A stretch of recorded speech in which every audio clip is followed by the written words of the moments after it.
The marriage ended the moment I found the receipt in our kitchen drawer. Not the moment I walked in on them. That came later. Not when the restraining order arrived. That was just paperwork. It ended with a crumpled piece of paper from Romano's, the kind of steakhouse where appetizers cost more than most people spend on groceries. $273 for dinner. On a Tuesday night when my wife Calla claimed she was working late at the pharmaceutical lab. I'm Soren Valden, 40 years old, licensed architect turned construction consultant. I design things that last. I build foundations that don't crack under pressure. I should have applied those same principles to my marriage, but hindsight is a luxury I couldn't afford anymore. You're being paranoid, Calla said when I showed her the receipt. She was loading the dishwasher with the mechanical precision she brought to everything: work, marriage, destroying lives. I took Janet from accounting. You know how these corporate dinners go. Janet from accounting. The same Janet who posted Instagram photos from her book club that Tuesday night, complete with timestamps and location tags. I didn't mention this to Calla. I was still learning the rules of the game she'd been playing for months. Our house in Millfield Heights reflected the slow erosion of our 12-year marriage. The living room furniture we'd picked out together now felt like props in a stage production. Calla had rearranged everything 3 months ago, claiming she needed fresh energy. The couch faced away from my reading chair now. The coffee table held her magazines instead of our books. Even the family photos had been relocated to less prominent shelves. I'm going to check on Dad, I said, grabbing my keys. Give Henry my love, she replied without looking up from her phone. My father lived in Sunset Manor, 20 minutes across town. Dementia had been stealing pieces of him for 2 years, but his good days still outnumbered the bad ones. He'd built half the commercial buildings in this city during the construction boom of the 80s.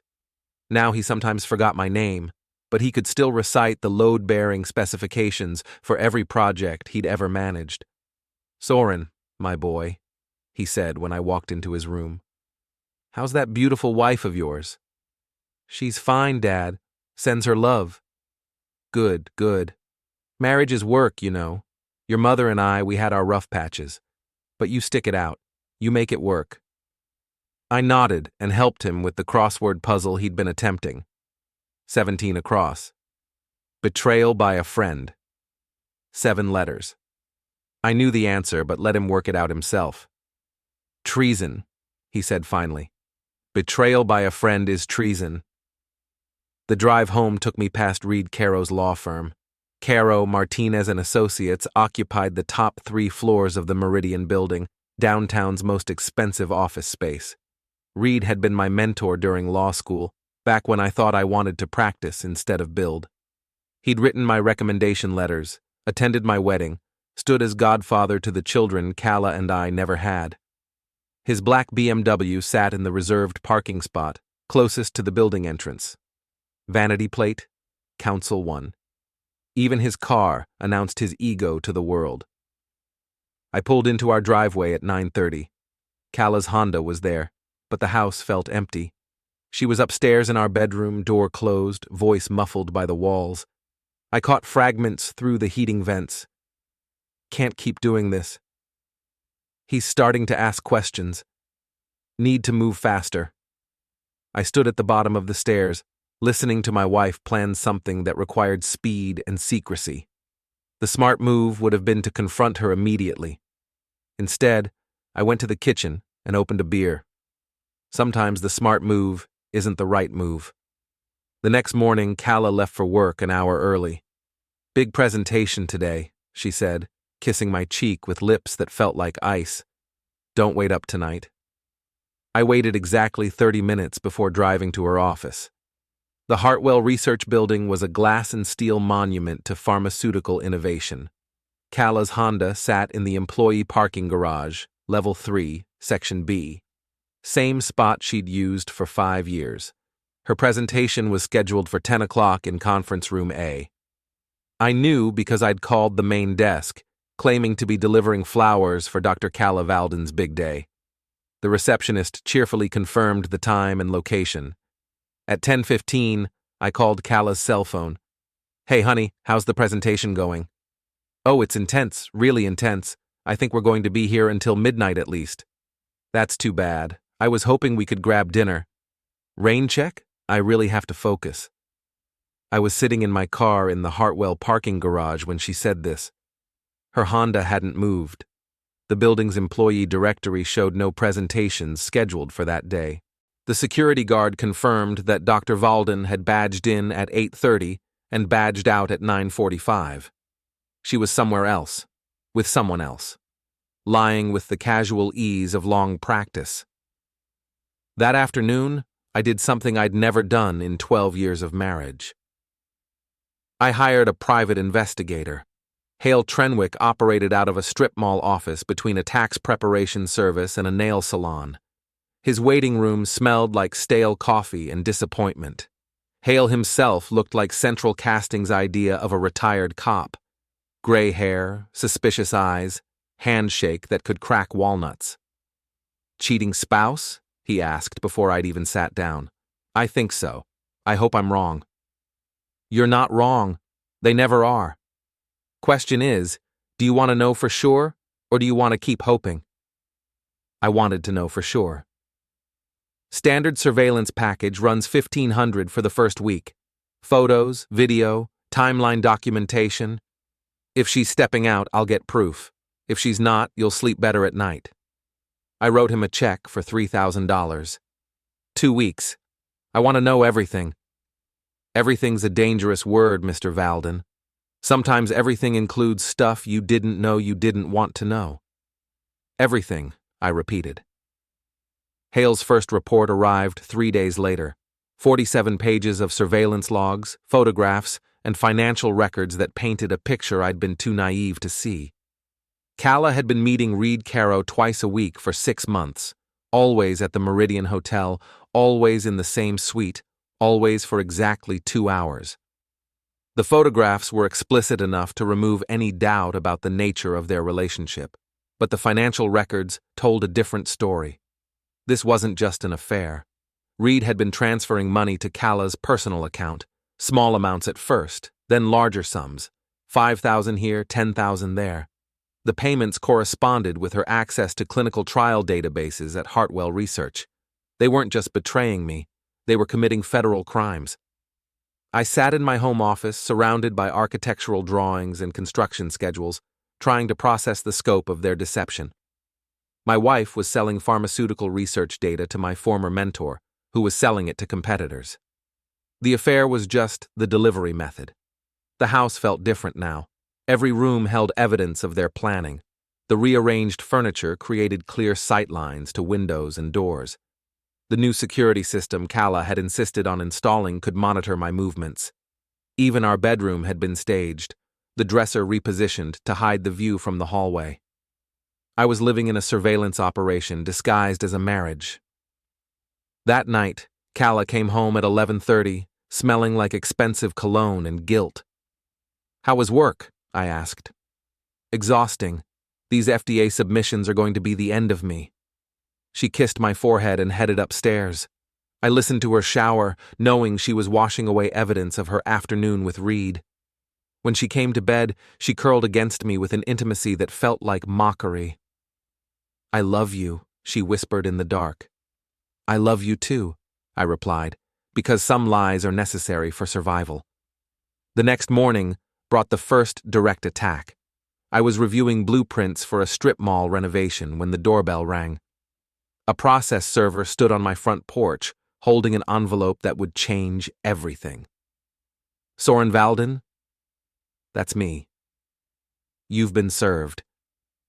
The petition for a restraining order was a masterpiece of creative fiction. According to the document, I had been physically and emotionally abusive for months. I had threatened Calla with violence on specific dates and times. I had destroyed property, intimidated her friends, and created an atmosphere of terror in our home. Every allegation was a lie. Every date could be disproven. Every witness statement contradicted easily verifiable facts. But the document bore the hallmarks of Reed Caro's legal expertise. The language, the structure, the strategic timing. This was the work of someone who knew exactly how to manipulate the system. They weren't just having an affair. They were destroying my life with surgical precision. The restraining order hearing was scheduled for the following Tuesday.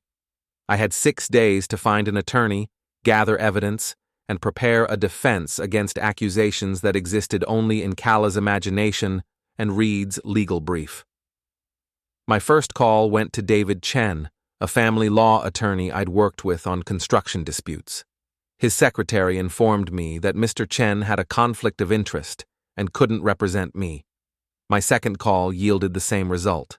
So did my third. Reed had been busy. Every competent family law attorney in the city had suddenly developed conflicts of interest regarding my case. This wasn't coincidence. It was strategy. I finally found representation through Marcus Webb, a solo practitioner who specialized in criminal defense. His office occupied the second floor of a converted Victorian house on the wrong side of downtown. The waiting room furniture looked like it had been salvaged from a garage sale, but Marcus himself inspired confidence. "This is ambitious, even for a divorce case," he said, reviewing Calla's petition. "Your wife's attorney is claiming you committed acts of domestic violence on dates when you can prove you were out of state. Either he's incompetent or he's planning something more sophisticated than a simple restraining order." "He's not incompetent." "Then we better figure out what he's really after." Marcus requested my phone records, credit card statements, and travel receipts for the past year. The pattern became clear within hours. Every alleged incident of abuse corresponded with a time when I could provide ironclad alibis. The accusations weren't meant to be believable. They were meant to be disprovable. "He wants you to fight," Marcus explained. "He wants you focused on defending against false charges while he builds a different case entirely. What else is going on in your life that he might want you distracted from?" The answer was sitting in Hale's surveillance reports. While I was defending against fabricated abuse charges, Reed and Calla could continue their pharmaceutical data theft operation. The restraining order was camouflage for a much larger crime. But I underestimated the scope of their planning. The character assassination began that weekend. I stopped at Millfield Market for groceries and noticed the cashier's strange expression when she scanned my credit card. "Everything okay?" I asked. "Oh, yes, sir. Just take care of yourself." The same thing happened at the gas station, the hardware store, and the coffee shop, where I'd been a regular customer for 8 years. People who had known me for nearly a decade suddenly looked at me like I was dangerous. Calla's campaign was working. Sunday morning brought a call from my neighbor, Janet Morrison. She lived next door with her husband and 2 teenage daughters. "Soren, I hope you don't mind me asking, but is everything all right at home? Some of the other neighbors have been talking, and we're a little concerned." "What kind of talking?" "Well, Calla mentioned that you've been under a lot of stress lately. Work troubles, family issues. She's worried about you." Work troubles, family issues, stress, the perfect foundation for explaining away any future accusations. Calla was preparing the neighborhood for my transformation from trusted neighbor to dangerous husband. "I'm fine, Janet, just dealing with some personal matters." "Of course, but if you ever need someone to talk to..." She meant well, but her concern confirmed the effectiveness of Calla's strategy. I was being isolated systematically, one conversation at a time. Monday brought the next phase of their attack. I arrived at the Westfield construction site to find my client, Tom Bradley, waiting in the trailer with a grim expression. "Soren, we need to talk." Tom had hired me to oversee the renovation of his restaurant chain's flagship location. The project was worth $40,000 in consulting fees, money I desperately needed with legal bills mounting. "I got a call this weekend," Tom said. "Someone claiming to be concerned about your personal situation. They suggested I might want to reconsider our working relationship." "What kind of personal situation?" "Domestic issues? Legal troubles?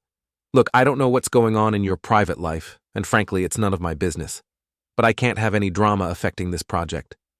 The anonymous caller had provided just enough detail to sound credible, without making specific accusations. Professional sabotage disguised as concerned advice. Tom, I can assure you, I'm sorry, Soren, I really am, but I have to protect my business. The contract termination cost me more than just money. Word travels fast in the construction industry. By Wednesday, 2 other clients had called to postpone their projects indefinitely. Reed was dismantling my professional life while I prepared to defend against his fabricated legal charges. The restraining order hearing was just the opening move in a much larger game.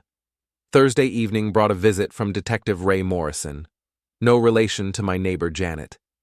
He was investigating a complaint filed by Calla regarding threatening behavior and property damage at our home.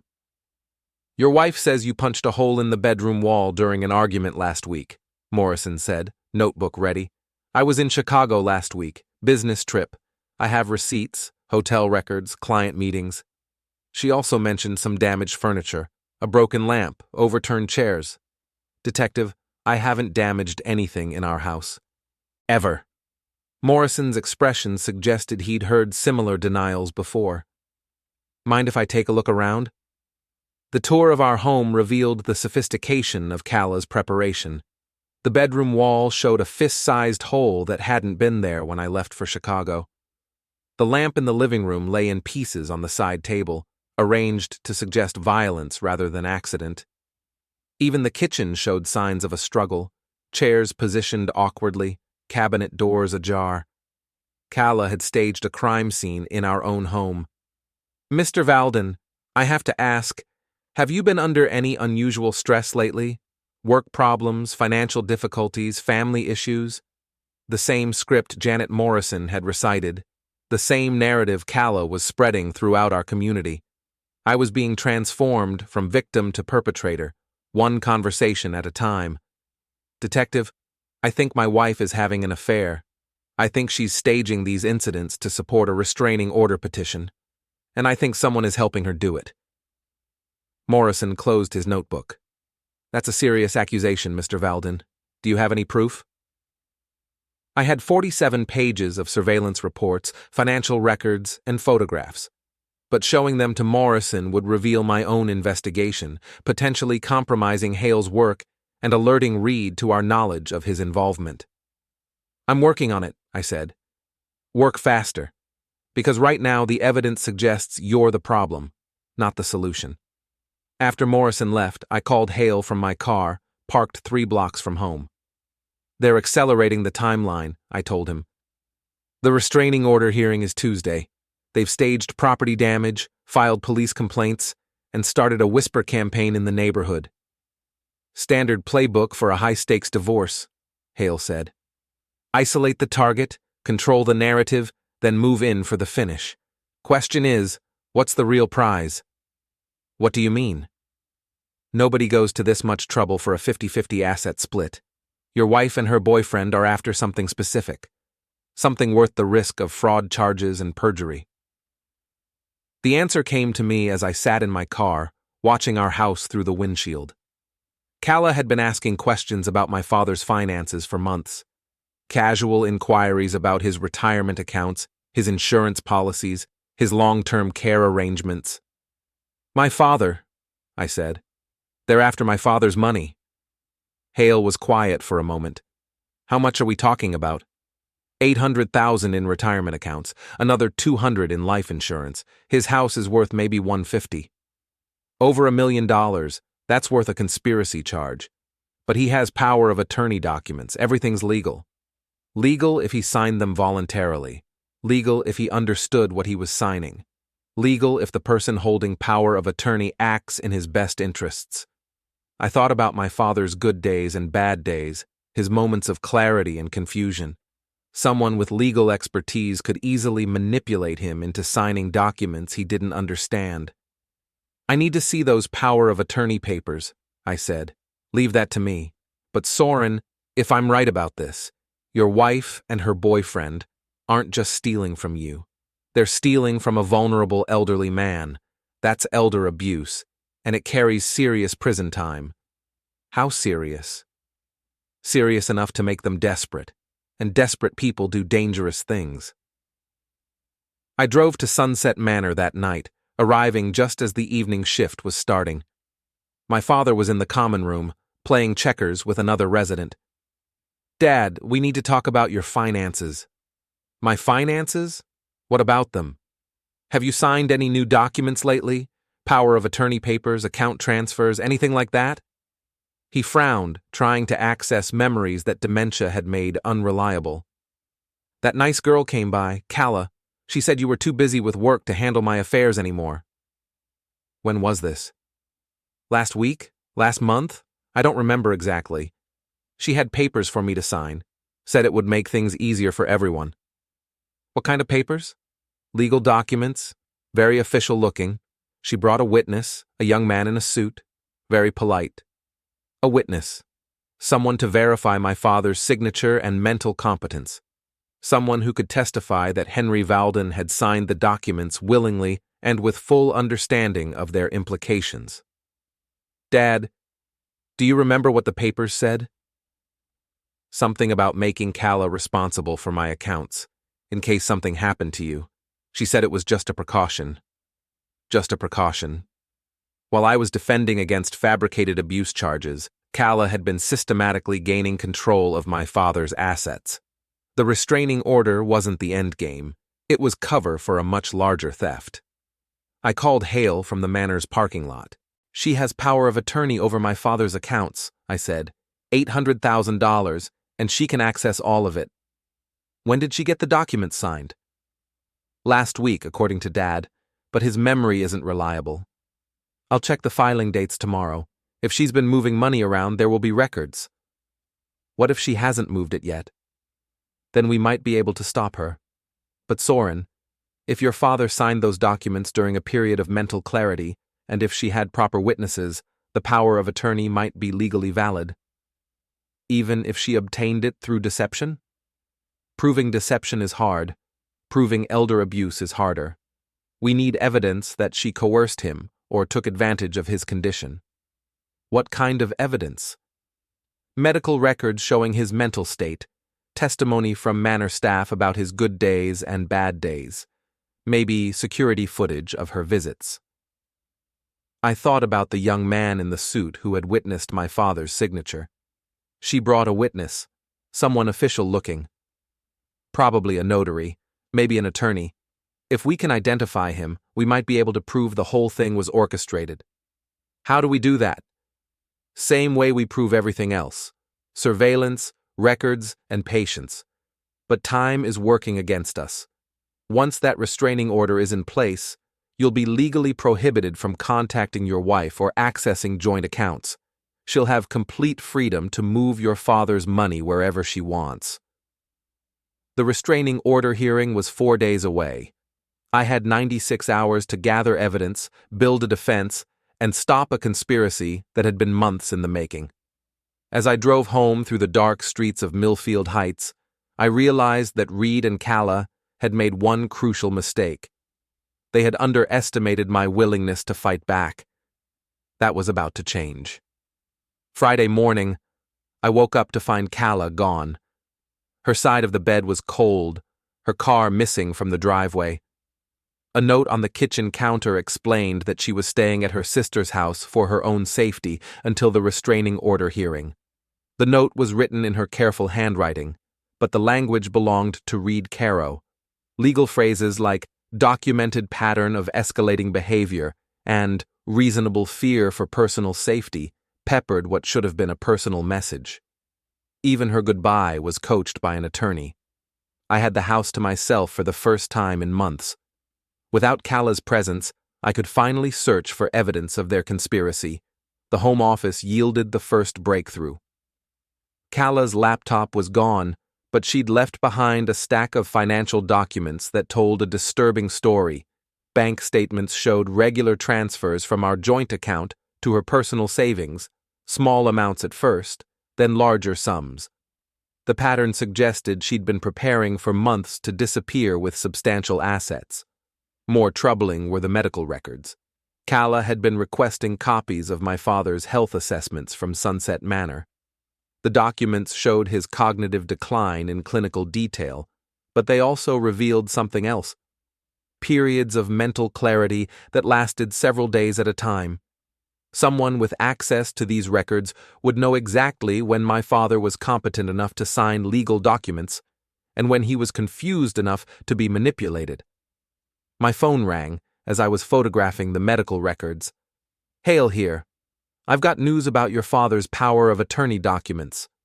Good news or bad news? Depends on your perspective. The documents were filed last Tuesday at 2:15 p.m. Your wife had them notarized by a guy named Thomas Mitchell.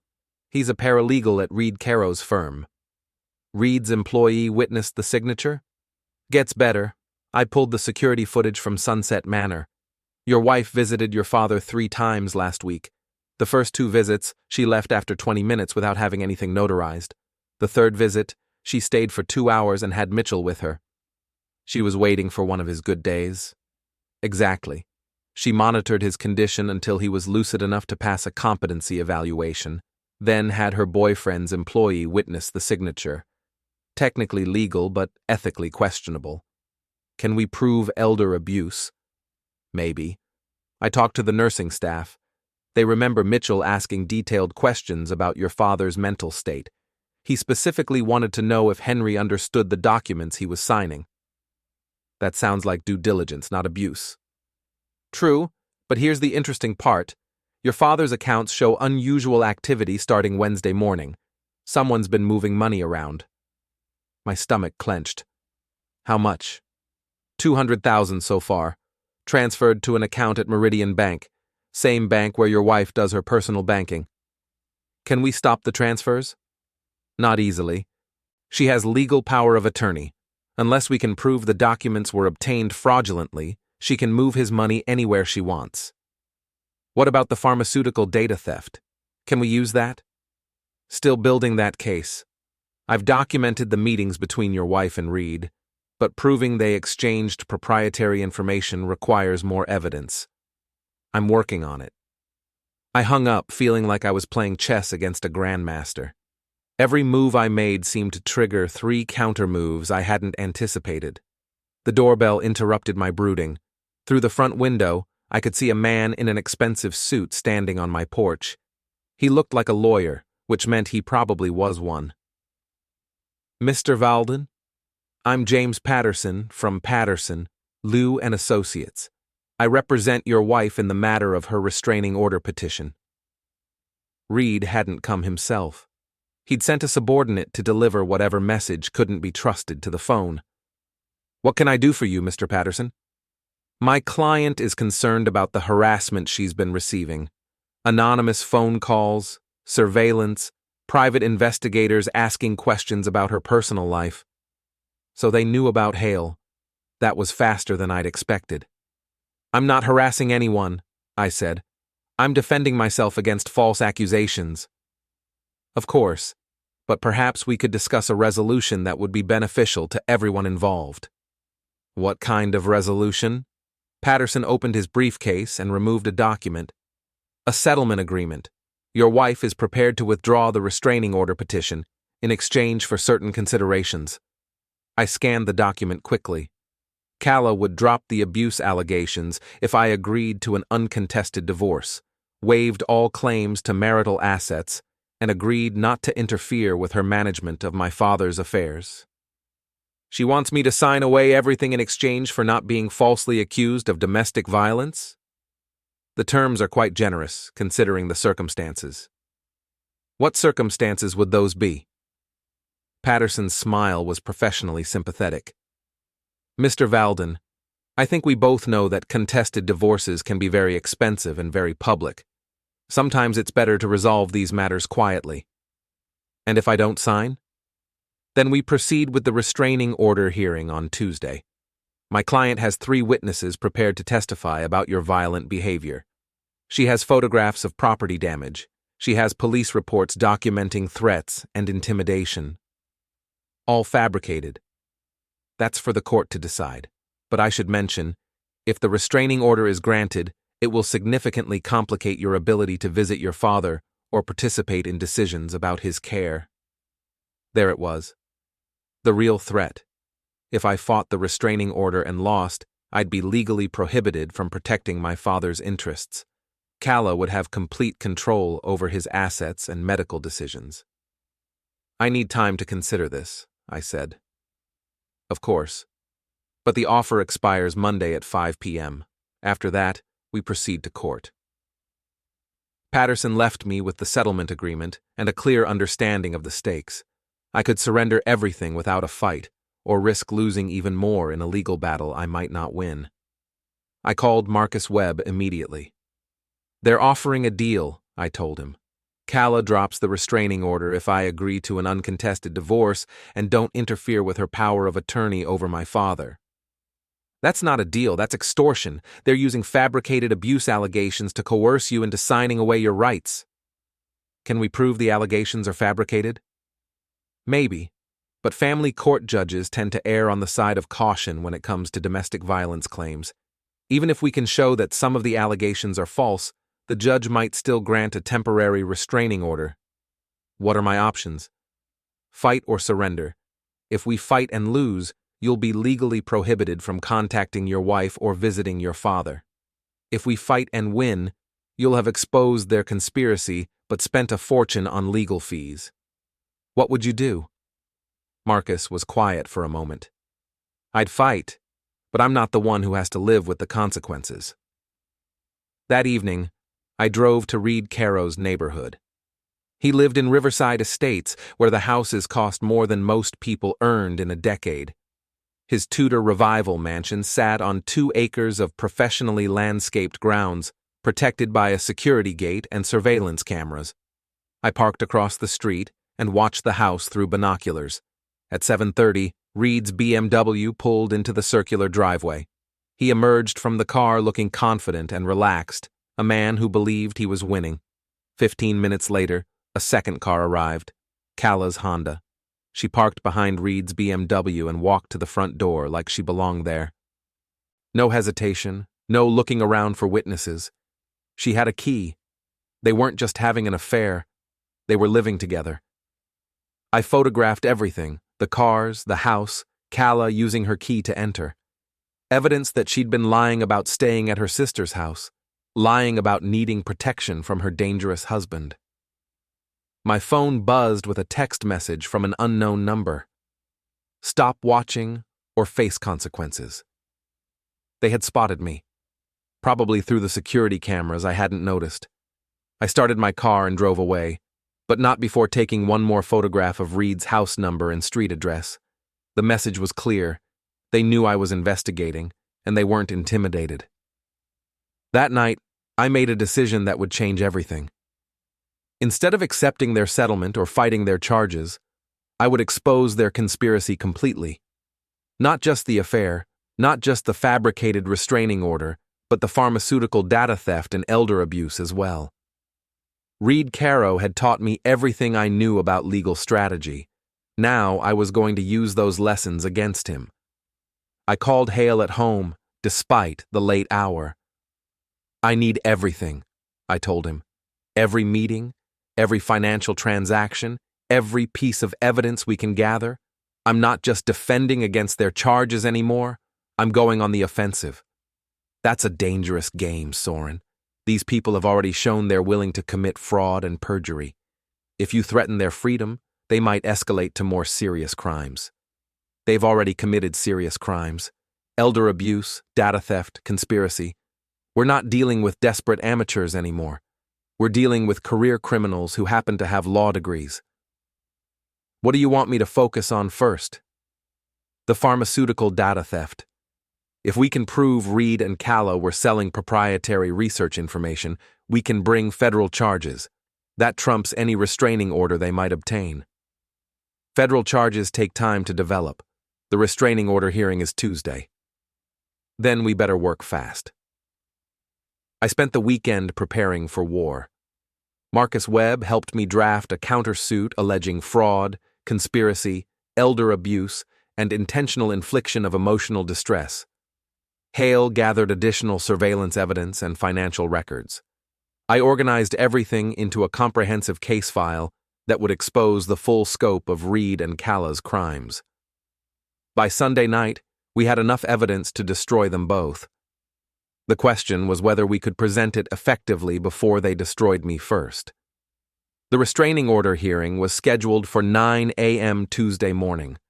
I had less than 36 hours to finalize our strategy and prepare for the most important legal battle of my life.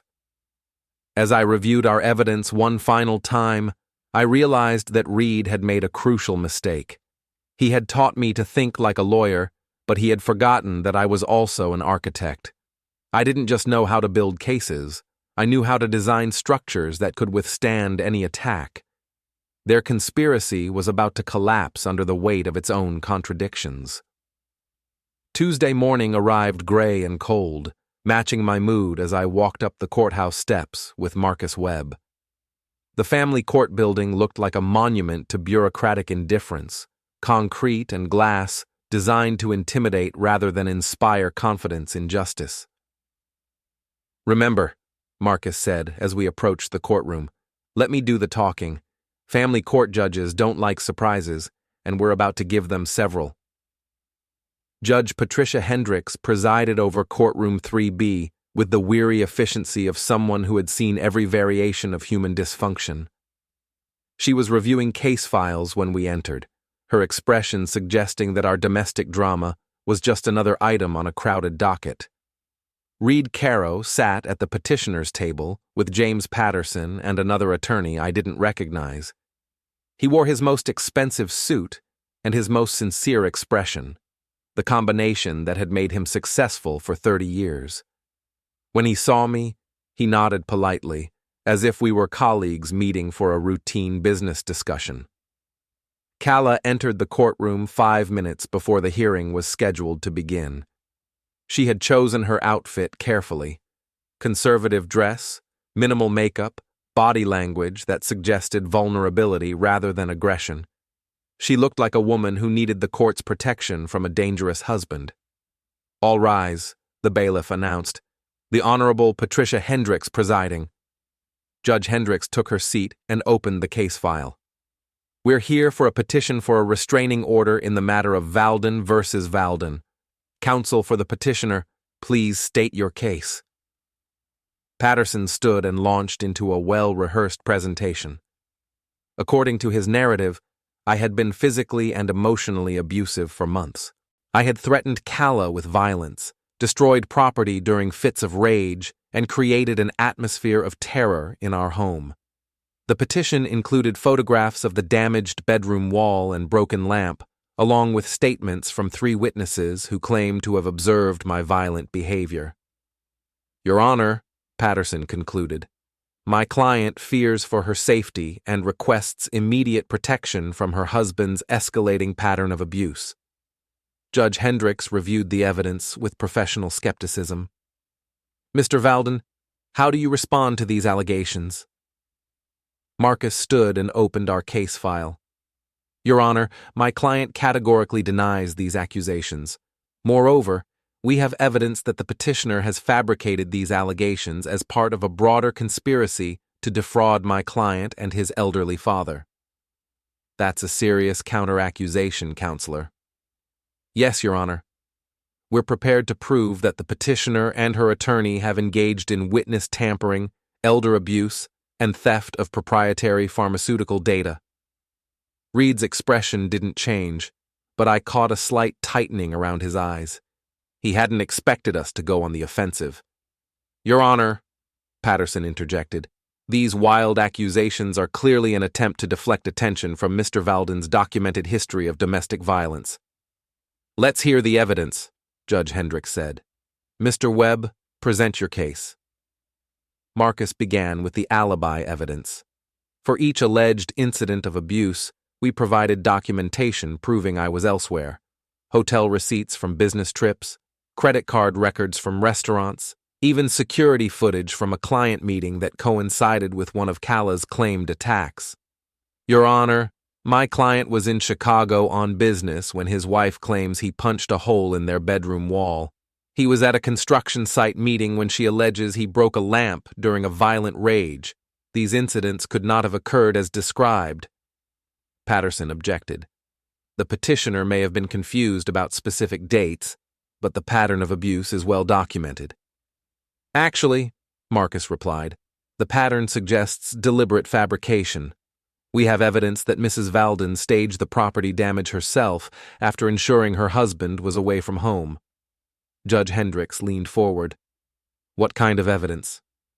Marcus presented photographs from Hale's surveillance, showing Calla entering our house alone on dates when she claimed to be afraid for her safety. Security footage from a hardware store showed her purchasing a hammer and wall repair supplies the day before she reported the bedroom damage to police.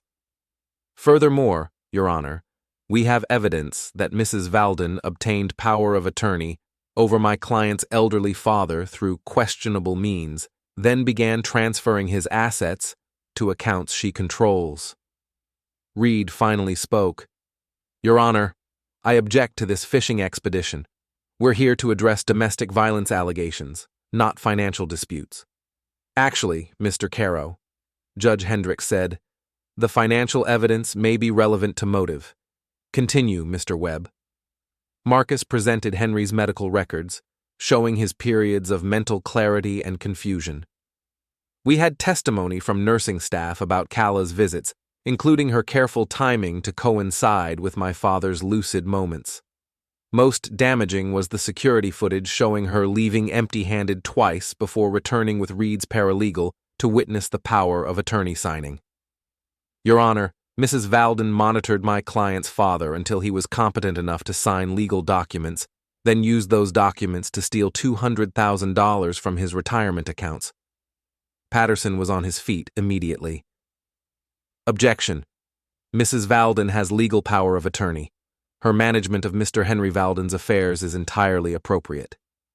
Not if the power of attorney was obtained through elder abuse, Marcus replied. And certainly not if the funds are being used for personal benefit rather than Mr. Henry Valden's care. Judge Hendricks reviewed the financial records we'd provided. Where did the transferred funds go, Mr. Webb? To accounts controlled by Mrs. Valden and Mr. Caro, Your Honor. We believe they were using my client's father's money to fund their affair and their conspiracy against my client. The courtroom was silent, except for the scratch of the court reporter's pen. Judge Hendricks looked from our evidence to Patterson's petition, clearly trying to reconcile two completely different narratives. Mr. Patterson, do you have any response to these allegations? Patterson conferred quickly with Reed, then stood. Your Honor, my client's relationship with Mr. Caro is irrelevant to the question of domestic violence. The power of attorney was legally obtained and properly executed. These financial transactions are legitimate management of Mr. Henry Valden's affairs. What about the alibi evidence? How do you explain the discrepancies in dates and times? My client may have been confused about specific details, but the overall pattern of abuse is undeniable. Marcus seized the opening. Your Honor, we'd like to call our first witness. This is a restraining order hearing, not a trial, Patterson objected. Given the complexity of the allegations and counter-allegations, Judge Hendricks said, I'm going to allow limited testimony. Mr. Webb, call your witness. Hale Trenwick entered the courtroom and took the witness stand. His 30 years of law enforcement experience gave him credibility that couldn't be manufactured or coached. Under Marcus's questioning, Hale testified about his surveillance of Calla and Reed, their regular meetings at the Meridian Hotel, and the financial transfers he'd documented. He presented photographs, bank records, and timeline evidence that painted a clear picture of conspiracy. Mr. Trenwick, Marcus asked, in your professional opinion, do these facts suggest a pattern of domestic violence or a pattern of fraud? Objection, Patterson called. I'll allow it, Judge Hendricks said. In my 30 years of investigating domestic violence cases, Hale said, I've never seen a victim who stages evidence while simultaneously stealing from her spouse's elderly parent. This looks like fraud, not abuse. Patterson's cross-examination focused on Hale's credentials and methods, but couldn't undermine the fundamental facts of his testimony. The surveillance evidence was too comprehensive, and the financial records too detailed to dismiss. When Hale stepped down, Judge Hendricks called a 15-minute recess. Reed and Patterson huddled in urgent conversation, while Calla sat alone at their table, looking increasingly isolated. "How do you think we're doing?" I asked Marcus. "Better than expected. Hendricks is clearly troubled by the evidence, but family court judges are trained to err on the side of caution with domestic violence allegations." When court resumed, Patterson called his first witness, one of the 3 women who had claimed to observe my violent behavior. Sandra Mills took the stand and testified that she had seen me grab Calla's arm aggressively outside a restaurant last month. Marcus's cross-examination was surgical. He presented credit card records showing that Calla and I hadn't eaten at that restaurant in over a year. He showed Sandra's bank records, including a $5,000 deposit from Reed's account the day after she agreed to testify. "Ms. Mills, did Mr. Caro pay you to testify against Mr. Valden?" "No, absolutely not." "Then how do you explain this $5,000 deposit from his personal account?" Sandra's composure cracked. That was a loan for my car payment." "A loan from a man you'd never met before this case?" I had met him before." "When and where?" Sandra couldn't provide specifics. Her testimony fell apart under Marcus's methodical questioning, revealing her as a paid witness who had never actually observed any abuse. Patterson declined to call his other 2 witnesses, probably realizing they would face similar cross-examination about their financial relationships with Reed. Instead, he called Calla to the stand.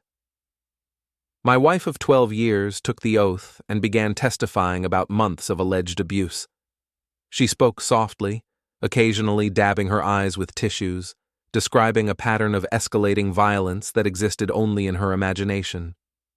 "Mrs. Valden," Patterson asked, "are you afraid of your husband?" "Yes," she whispered. "I'm terrified of what he might do." Marcus's cross-examination revealed the actress behind the performance. "Mrs. Valden, you testified that your husband punched a hole in your bedroom wall on March 15th. Do you recall that date specifically?" "Yes, it was terrifying." "According to his hotel records, your husband was in Chicago on March 15th.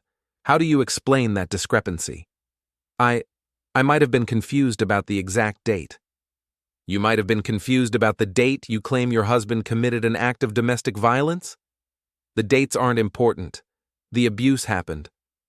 Marcus presented the hardware store receipt showing Calla's purchase of a hammer and wall repair supplies.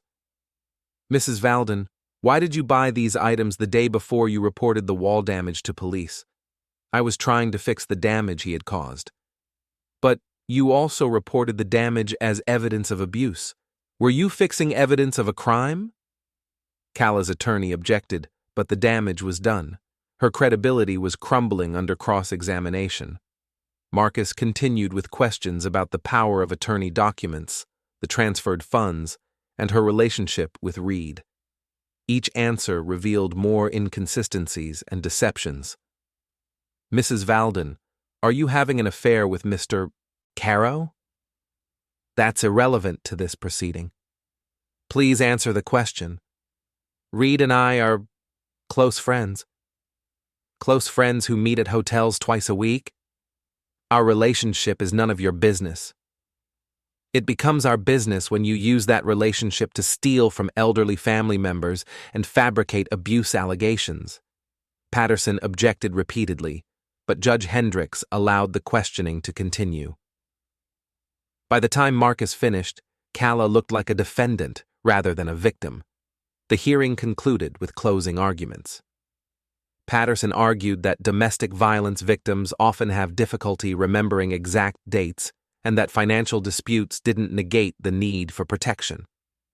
Marcus argued that the evidence showed a clear pattern of fraud and conspiracy, with no credible evidence of actual abuse. Judge Hendricks deliberated for 20 minutes before announcing her decision. "Based on the evidence presented, I find that the petitioner has failed to meet her burden of proof regarding domestic violence." The allegations appear to be fabricated, and the evidence suggests a pattern of fraud rather than abuse. The petition for a restraining order is denied. She paused and looked directly at Reed and Calla. Furthermore, I'm referring this matter to the District Attorney's Office for investigation of possible perjury, elder abuse, and conspiracy charges. Court is adjourned. Reed's face remained impassive, but I could see the calculation behind his eyes. He was already planning his next move. As we left the courthouse, Marcus clapped me on the shoulder. That was better than I hoped. Hendricks saw through their lies completely. What happens next? The DA's office will investigate. If they find sufficient evidence, they'll file criminal charges. But that could take months. What about my father's money? We can file for emergency relief to freeze the accounts and reverse the transfers. With Hendricks's ruling, we have a good chance of success. I should have felt victorious. Instead, I felt like I'd won the first battle of a longer war. Reed and Calla had invested too much in their conspiracy to surrender after one courtroom defeat. As we reached the parking garage, my phone buzzed with a text message. This isn't over. The number was blocked, but the message was clear. Reed Caro wasn't finished with me yet. The victory in family court lasted exactly 18 hours. Wednesday evening, I returned home to find my front door standing open and my house ransacked.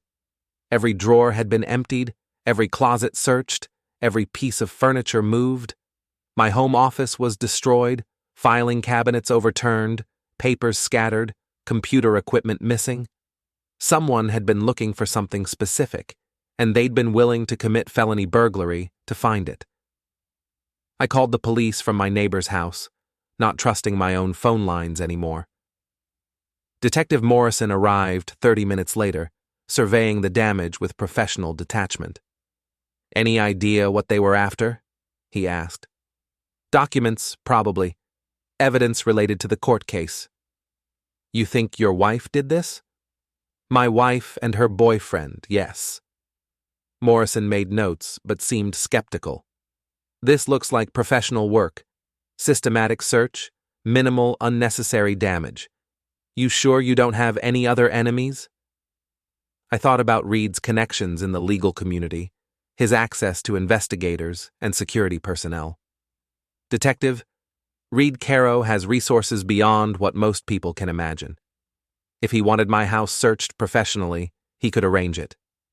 That's a serious accusation, Mr. Valden. Do you have any proof? I had suspicions and circumstantial evidence, but nothing that would satisfy a criminal investigation. Not yet. After Morrison left, I walked through my violated home, cataloging what was missing. My computer, backup drives, financial records, and most importantly, copies of Hale's surveillance reports. They had stolen the evidence we'd used to expose their conspiracy. My phone rang as I was boarding up the broken back door they'd used to enter. Soren, it's Hale. We need to meet. Not at your house, not at my office. Somewhere public. What's wrong? Someone broke into my office last night. Took everything related to your case. Surveillance equipment, photographs, financial records. They also planted something. Planted what? Child pornography on my computer. Anonymous tip to the police this morning. I'm lucky my attorney got there before they seized everything. The sophistication of their counterattack was breathtaking. They hadn't just stolen our evidence. They'd tried to destroy Hale's credibility and put him in prison. We met at a crowded restaurant downtown, choosing a corner booth where we could watch the entrances. Hale looked older than he had a week ago, worn down by the stress of defending against fabricated charges. They're not playing games anymore, he said. Framing me for possession of illegal material is a federal crime. They're risking serious prison time to silence us. Can you prove the files were planted? Maybe. My computer expert found evidence of remote access, timestamps that don't match my usage patterns. But proving someone else put those files there is harder than proving I didn't. What about our case? Do we still have enough evidence to proceed? Hale opened a manila envelope and spread photographs across the table. I kept copies of everything in a safety deposit box. They got the originals but not the backups. The photographs showed Reed and Calla together at the Meridian Hotel, financial records documenting the theft from my father's accounts, and surveillance footage of their conspiracy meetings. We still had enough evidence to destroy them both. "There's something else," Hale said. "I've been monitoring their communications since the court hearing. They're planning to leave the country." "When?" "Soon. Reed's been liquidating assets, closing accounts. Your wife applied for an expedited passport renewal. They're getting ready to disappear with your father's money." The waiter approached our table, and Hale quickly gathered the photographs. Even in a public place, we couldn't risk exposure. "We need to move fast," I said. "If they leave the country, we'll never recover the stolen funds." "Already working on it. I've contacted the FBI about the pharmaceutical data theft. If they open a federal investigation, Reed and your wife won't be able to leave the country." "How long will that take?" "Could be days, could be weeks. Federal investigations move slowly." "We don't have weeks. You said they're planning to leave soon." Hale leaned across the table, lowering his voice. "There might be another way, something more direct." "What do you mean?" "Reed's been using his law firm's escrow accounts to launder the stolen money. That's a violation of state bar regulations and probably federal banking laws.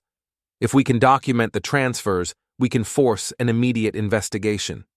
"How do we document transfers from accounts we can't access?" "We don't access them. We make Reed access them for us." Hale's plan was elegant in its simplicity. We would create a situation where Reed would be forced to move large amounts of money quickly, generating the paper trail we needed to prove his crimes. "What kind of situation?" I asked. "The kind that makes him desperate enough to take risks he'd normally avoid." Thursday morning, I received a call from my father's nursing home. Henry had suffered a minor stroke during the night and was hospitalized for observation. The timing seemed suspicious, but the medical emergency was real enough. I drove to Millfield General Hospital, where I found my father conscious but confused. The stroke had affected his speech and short-term memory, making him even more vulnerable than before. "Dad, how are you feeling?" "Tired," he said, the word slightly slurred. "Where's Calla? She was supposed to visit today." "Calla's busy, Dad. I'm here now." A nurse approached with paperwork. "Mr. Valden, we need to discuss your father's care options. The stroke was minor, but he'll need extended rehabilitation." "What kind of rehabilitation?" "Physical therapy, speech therapy, possibly residential care. His insurance will cover most of it, but there will be significant out-of-pocket expenses." I thought about the $200,000 Calla had already stolen from his accounts. "How much are we talking about?" "Potentially $50,000 to $70,000, depending on the length of treatment." That evening, I called Reed's office and left a message with his secretary. "Tell Mr. Caro that Henry Valden has had a stroke and needs immediate access to his rehabilitation funds. I'll be at his office tomorrow morning at 9 to discuss the transfer." The message was designed to create urgency. If Reed believed my father needed expensive medical care, he might be willing to transfer funds back to Henry's accounts to avoid suspicion of elder abuse. Friday morning, I arrived at Reed's office building accompanied by Marcus Webb and a court reporter. We were there to create an official record of any admissions Reed might make about his control of my father's finances. Reed's secretary informed us that Mr. Caro was unavailable, but James Patterson would meet with us instead. "Mr. Valden," Patterson said as we entered the conference room, "I understand your father has had a medical emergency. A stroke. He needs immediate access to his rehabilitation funds. Of course, Mrs. Valden has been managing his accounts very carefully. I'm sure she'll authorize whatever transfers are necessary." "Mrs. Valden isn't authorized to make those decisions. She obtained power of attorney through fraud." Patterson's expression remained neutral. "That's a matter for the courts to decide. In the meantime, She has legal authority over your father's finances. Marcus leaned forward. Mr. Patterson, are you acknowledging that your clients have control over Mr. Henry Valden's accounts? I'm acknowledging that Mrs. Valden has legal power of attorney, properly executed and notarized. And where are those funds currently located? Patterson hesitated, realizing he was being led into an admission. I'm not at liberty to discuss specific account details. But you acknowledge that Mrs. Valden and Mr. Caro have moved funds from Mr. Henry Valden's original accounts? Any transfers were made for proper estate management purposes. The court reporter captured every word. Patterson was inadvertently creating a record of Reed and Calla's control over my father's money, evidence we could use in criminal proceedings. After an hour of careful questioning, we had what we needed. Patterson had confirmed that Reed and Calla were managing my father's finances, had moved substantial funds, and were making decisions about medical care expenses. Thank you for your time, Marcus said as we prepared to leave. We'll be in touch about the rehabilitation fund transfers. As we walked to the elevator, I noticed Reed's BMW in the parking garage. Hale was right. He was still in town, still accessible. That afternoon, I received a call from an FBI agent named Sarah Chen. She was investigating potential pharmaceutical data theft and wanted to interview me about Calla's work at Hartwell Research. We met at the FBI field office, a sterile building that radiated federal authority. Agent Chen was younger than I'd expected, but her questions revealed a thorough understanding of corporate espionage. Mr. Valden, we have reason to believe your wife may have been selling proprietary research data to competitors. Can you tell us about her work at Hartwell? I described Calla's access to clinical trial databases, her unusual interest in FDA submission timelines, and her relationship with Reed Caro. Do you have evidence of data transfers or financial compensation for information? My private investigator documented meetings between my wife and Mr. Caro, along with unexplained payments to her personal accounts. Agent Chen reviewed Hale's surveillance reports with professional interest. This is helpful, but we need more direct evidence of actual data theft. Bank records showing payments, computer logs showing unauthorized access, testimony from someone with direct knowledge. What would constitute direct evidence? Ideally, we'd need access to the data that was stolen and proof of who received it. That usually requires cooperation from the victim company or testimony from one of the participants. What if one of the participants was willing to testify in exchange for immunity? That would be very helpful. Do you know someone who might be willing to cooperate? I thought about Thomas Mitchell, the paralegal who had witnessed my father's power of attorney signing. He was Reed's employee, but he was also a potential witness to multiple crimes. There might be someone, I said. Agent Chen gave me her card. If you can develop a cooperating witness, call me immediately. We're very interested in this case.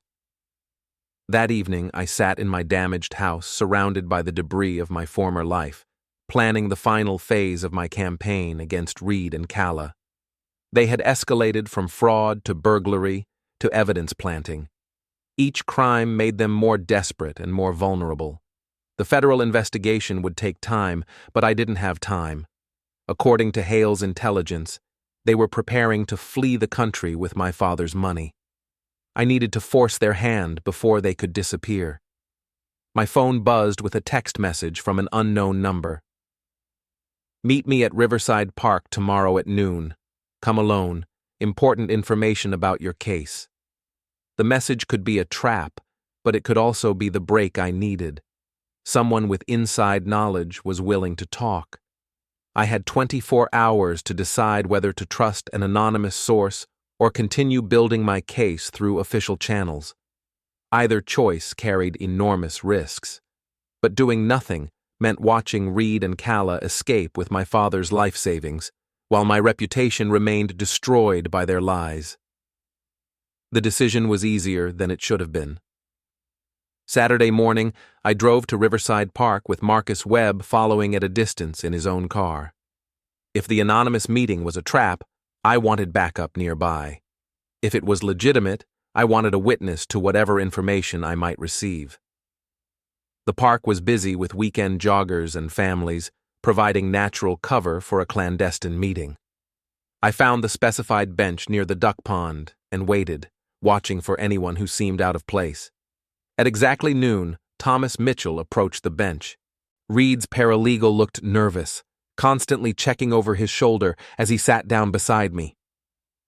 "Mr. Valden, thank you for coming. What information do you have for me? Mr. Caro doesn't know I'm here. If he finds out, I'll lose my job and probably face criminal charges myself." "What kind of criminal charges?" Mitchell pulled a manila envelope from his jacket. "I've been helping him launder money through the firm's escrow accounts, client funds, estate money, proceeds from your father's accounts, all of it mixed together to hide the source." "Why are you telling me this?" "Because I have a family, 2 kids in college, a mortgage I can barely afford. I can't go to prison for Reed Caro's crimes." Mitchell opened the envelope and spread bank records across the bench between us. The documents showed a complex web of transfers between multiple accounts, all designed to obscure the theft of my father's retirement funds. "Reed's been moving money constantly for the past month," Mitchell explained. "Your father's funds, your wife's pharmaceutical payments, even some client money that shouldn't have been touched." "How much client money?" "Over $300,000. He's been using new client deposits to cover old withdrawals, hoping nobody would notice." "That's a Ponzi scheme." "Exactly. And it's about to collapse.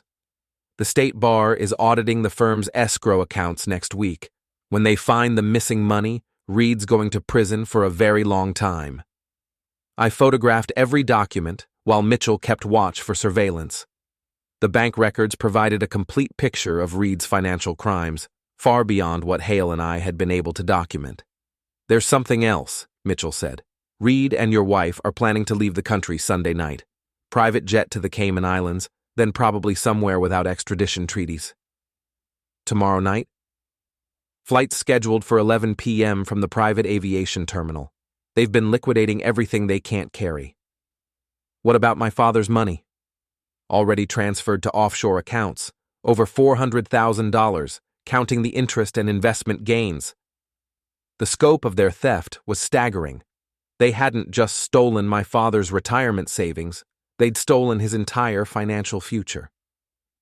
"Mr. Mitchell, would you be willing to testify about these crimes?" "If I get immunity, yes. I never wanted to be part of this, but Reed made it clear I didn't have a choice." I called Agent Chen from the park, requesting an immediate meeting.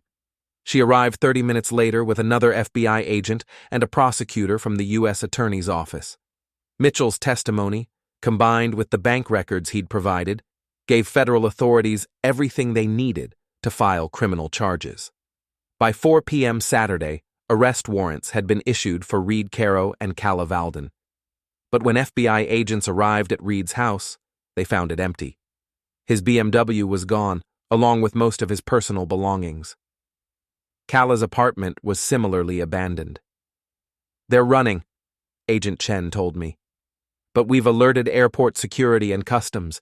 If they try to leave the country through any official channel, we'll arrest them." "What about the private jet Mitchell mentioned?" "We're checking all private aviation terminals in the region, but if they've changed their plans, they could be anywhere." I drove home that evening feeling like I'd won a partial victory. The federal investigation would eventually recover my father's money and expose the full scope of Reed and Calla's crimes. But they were still free, still dangerous, and still capable of disappearing with stolen funds. My house felt empty and violated, a crime scene masquerading as a home. I was packing clothes for a hotel stay when I heard a car in the driveway. Through the front window, I could see Reed's BMW parked behind my car, blocking my escape route. Reed emerged from the driver's seat, followed by Calla and a man I didn't recognize, tall, broad-shouldered, moving with the controlled violence of professional muscle.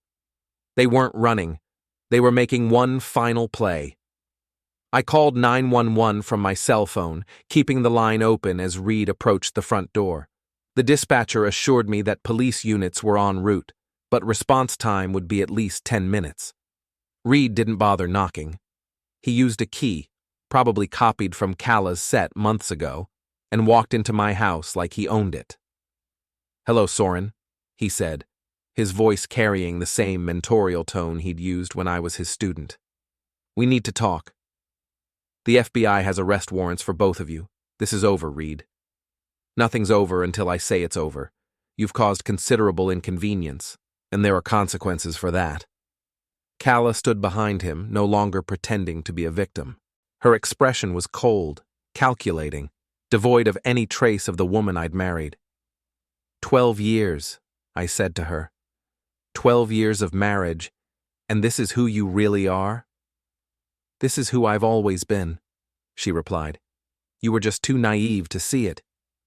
The third man, Reed's hired muscle, positioned himself near the front door, cutting off my primary escape route.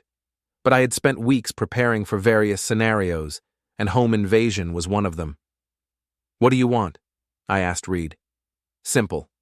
You're going to call Agent Chen and tell her you made a mistake. The bank records were fabricated, Mitchell was lying, the whole investigation is based on false information." "And if I refuse?" Reed nodded to his associate, who produced a pistol from his jacket. "Then we'll have to be more persuasive." "You're going to commit murder to cover up fraud? That's not very smart legal strategy." "It's not murder if it's self-defense. You attacked us during a home invasion. We were forced to protect ourselves." The plan was elegant in its simplicity. They would present my disappearance as a domestic incident gone awry, removing the key witness to their wrongdoing. With me gone and Mitchell discredited, the federal investigation would lose momentum. But Reed had made a crucial mistake. He had taught me to think like a lawyer, but he had forgotten that I was also an architect. I had designed this house, and I knew its strengths and weaknesses better than anyone. "You know, Reed, you taught me everything about legal strategy, but you never learned anything about construction." "What are you talking about?" I reached for the light switch beside the front door, not to turn the lights off, but to activate the security system I'd installed after the first break-in. Hidden cameras began recording throughout the house, uploading footage to cloud servers in real time. "I'm talking about evidence. Everything you're saying and doing is being recorded and transmitted to secure servers. Even if you eliminate me, the FBI will have a complete record of your confession." Reed's confidence wavered. "You're bluffing." "Am I? Check your phone. How many bars do you have?" He looked at his phone and frowned. "No signal." "That's because this house is now a Faraday cage. I've been upgrading the electrical system for weeks, installing copper mesh in the walls. No signals get in or out without my permission." It was a partial bluff. The signal blocking was real, but limited to certain rooms. The recording system was real, but I wasn't sure if the uploads were working properly. But Reed didn't know that. "You're trapped," I continued. "The police are already en route. The FBI has your location, and everything you've said is being recorded for federal prosecutors." Calla looked panicked. "Reed, we need to leave. Now." But Reed was too committed to retreat. "Shoot him," he ordered his associate. The gunman raised his weapon, and I dove behind the kitchen island as the first shot shattered the window behind where I'd been standing. The sound was deafening in the enclosed space. I had one advantage they didn't know about. During the house renovations, I had installed a panic room in the basement, a reinforced space with independent communications and supplies for extended sieges. The second shot splintered the kitchen cabinet above my head as I crawled toward the basement door. Reed was shouting orders, Calla was screaming, and sirens were wailing in the distance.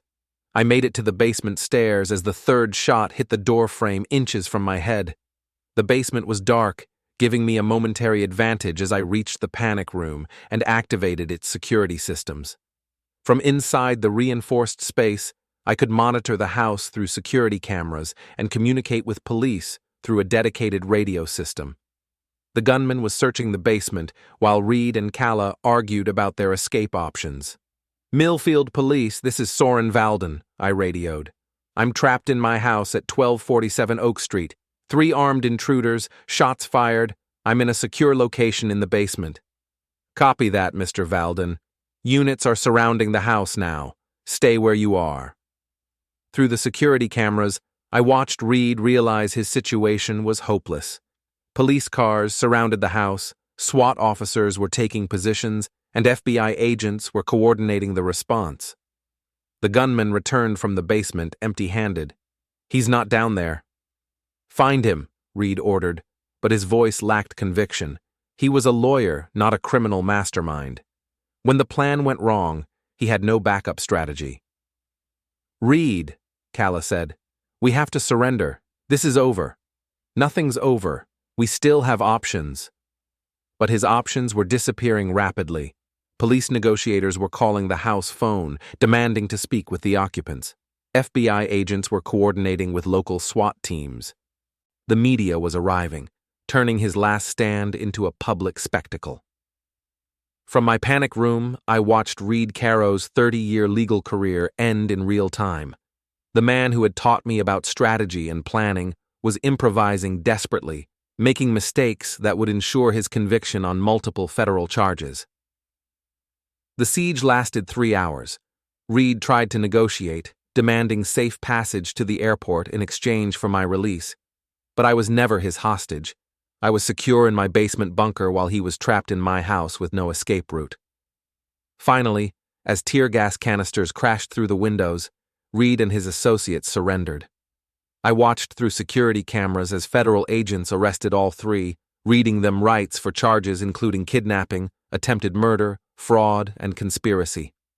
Calla was the last to emerge, her hands zip-tied behind her back, her designer outfit torn and stained with tear gas residue. She looked directly into one of my security cameras as agents led her away, her expression promising retribution even in defeat. But her threats were empty now. The federal investigation had all the evidence it needed, including recordings of Reed's confession and the attempted murder in my kitchen. I emerged from the panic room to find my house destroyed by the siege. Windows shattered, furniture overturned, walls pockmarked with bullet holes. But the destruction felt liberating rather than devastating. This house had been contaminated by lies and betrayal. Now it could be rebuilt honestly.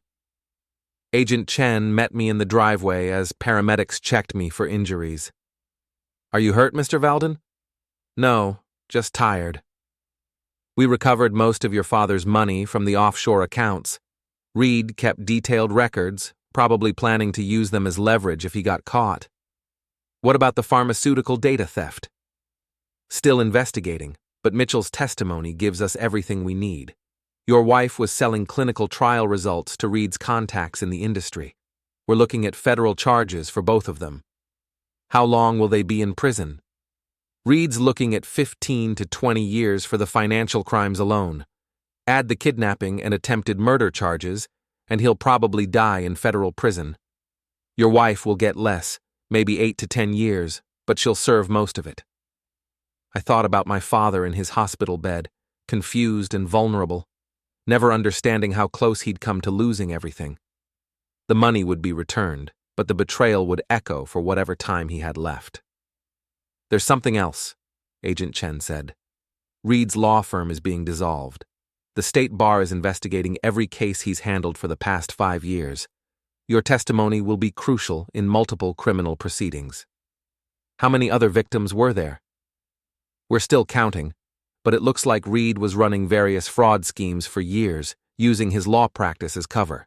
You weren't his first victim, but you'll probably be his last. The media circus continued for weeks. Reed Caro's fall from respected attorney to federal prisoner became a cautionary tale about corruption and hubris. Calla's role as his accomplice and my betrayer added a human interest angle that kept the story alive through multiple news cycles. I testified before federal grand juries, state bar investigators, and civil courts. Each appearance revealed new dimensions of Reed and Calla's conspiracy, new victims of their fraud schemes, new evidence of their systematic criminality. The trials were anticlimactic. Faced with overwhelming evidence and multiple cooperating witnesses, both Reed and Calla accepted plea bargains rather than risk longer sentences at trial. Reed received 18 years in federal prison for fraud, money laundering, conspiracy, kidnapping, and attempted murder. Calla received 12 years for her role in the fraud schemes and pharmaceutical data theft. Thomas Mitchell, the paralegal who had provided crucial testimony, received 2 years probation and community service. His cooperation had been essential to unraveling the full scope of their crimes. My father's money was fully recovered, along with substantial interest and penalties that Reed's firm was required to pay. The nursing home upgraded his care plan, ensuring he would receive the best possible treatment for his remaining years. The house on Oak Street was demolished and rebuilt, erasing the physical evidence of betrayal and violence. I designed the new structure myself, incorporating lessons learned from 12 years of marriage to a sociopath and 6 months of war with a corrupt attorney. Reed Caro had taught me about legal strategy, but he had forgotten the most important lesson. Evidence always wins in the end. No matter how sophisticated the lies, how carefully constructed the deception, the truth eventually emerges. As I stood in my new living room, watching the sun set through bulletproof windows, I reflected on the cost of justice. My marriage was destroyed, my trust in human nature permanently damaged, my faith in legal institutions shaken, but ultimately restored. But my father's future was secure. Reed and Calla would spend years in federal prison, and other potential victims had been spared their predations. The phone rang, interrupting my thoughts. Agent Chen was calling with an update on the ongoing investigation. Soren, we've identified 12 other victims of Reed's fraud schemes. The total amount stolen exceeds $2 million. Your case was the key that unlocked everything else. Are the other victims getting their money back? Most of it. Reed kept detailed records, probably as insurance against his co-conspirators. We're able to trace almost every transaction. What about Calla's pharmaceutical data theft? That's still developing. The FDA is investigating compromised clinical trials, and several drug companies are facing regulatory action. The scope of the damage is still being assessed. After Agent Chen hung up, I poured myself a drink and sat in my new chair, looking out at the street where I'd lived for 12 years, without really knowing my neighbors, my wife, or myself. Reed Caro had been right about one thing. Nothing was over until someone said it was over. But he had been wrong about who would have the final word. The evidence had spoken. Justice had been served. The conspiracy had collapsed under the weight of its own contradictions. And I was finally free to rebuild my life on a foundation that wouldn't crack under pressure. The war was over. I had won. But more importantly, the truth had won. And in the end, that was the only victory that mattered.